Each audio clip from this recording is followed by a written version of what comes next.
pangkat, jabatan, kedudukan, harta, ilmu, tidak akan pernah memberikan kepada kita pertolongan, menjadi bekal yang terbaik saat meninggalkan dunia ini.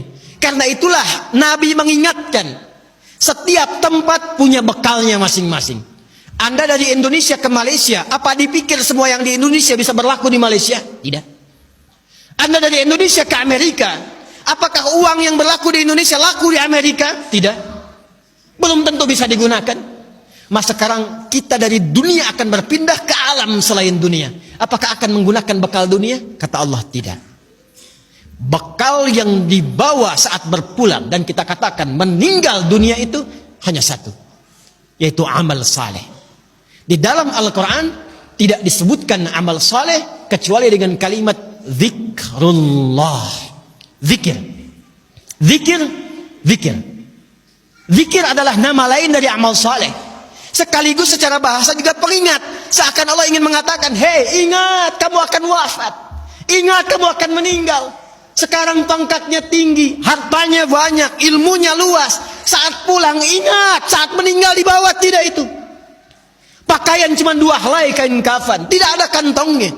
Dibawa ke alam kubur, dunia tidak ada yang ikut. Zikir, ingat. Eling, ingat, kata Allah. Yang hanya bisa dibawa amal saleh. Karena itulah ketika Allah meminta kita menunaikan amal saleh, semua amalnya disebut dengan zikir. Bukankah kita diperintahkan menunaikan salat? Salat dalam Al-Quran disebut dengan zikir. Quran surah ke-20 Taha di ayat ke-14. Innani anallahu la ilaha illa ana fa'budni wa aqimis salata li dzikri. Baca Quran, Quran disebut dengan zikir. Quran surah Al-Hijr di ayat yang ke-9. Inna nahnu nazzalna dzikra wa inna lahu lahafizun. Menghafal Quran disebut dengan zikir. Disebutkan 4 kali di surah Al-Qamar ayat 17, ayat 22, ayat 32, ayat 40. Walaqad yassarnal Qur'ana lidzikri fahal mim muddakir. Doa itu amal saleh disebut dengan zikir. Quran surah ke-7 Al-A'raf ayat 205. Udzkur rabbaka fi nafsika tadarruan wa khifatan wa dunal jahri minal qaul. Anda setelah salat mengucapkan subhanallah, alhamdulillah, Allahu akbar, itu zikir. Quran surah ke-4 An-Nisa ayat 103. Fa idza qadaytumus salata fadhkurullah. Maka kata Allah, ingat, kalau sudah sampai akhir pekan itu, yang dihitung jangan cuma dunianya. Berapa ya harta yang dikumpulkan selama kerja ini? Di pasar berapa keuntungan yang diraih? Di kantor berapa omset yang didapatkan? Berapa pangkat yang sudah diletakkan di pundak itu?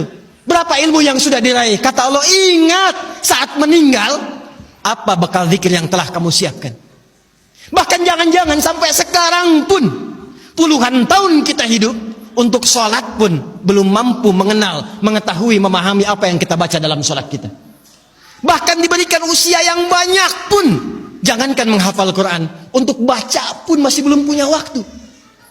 Hadirin, anak-anak sekarang, kami katakan kepada Anda, saya membimbing anak-anak penghafal Quran.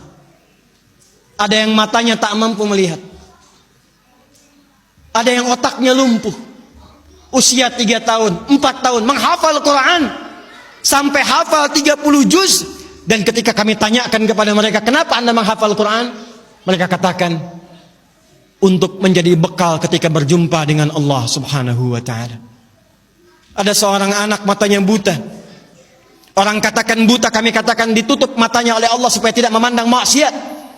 Dia menghafal Quran, bapaknya menggendong, menaikkan ke motor, diantarkan ke penghafal Quran sampai selesai hafalan Qurannya. Ketika dia pulang ditanya, kalau kami ingin berikan hadiah, apa yang kau harapkan? Kata beliau, saya hanya ingin doa saja, supaya Allah meringankan hisab saya di hari kiamat.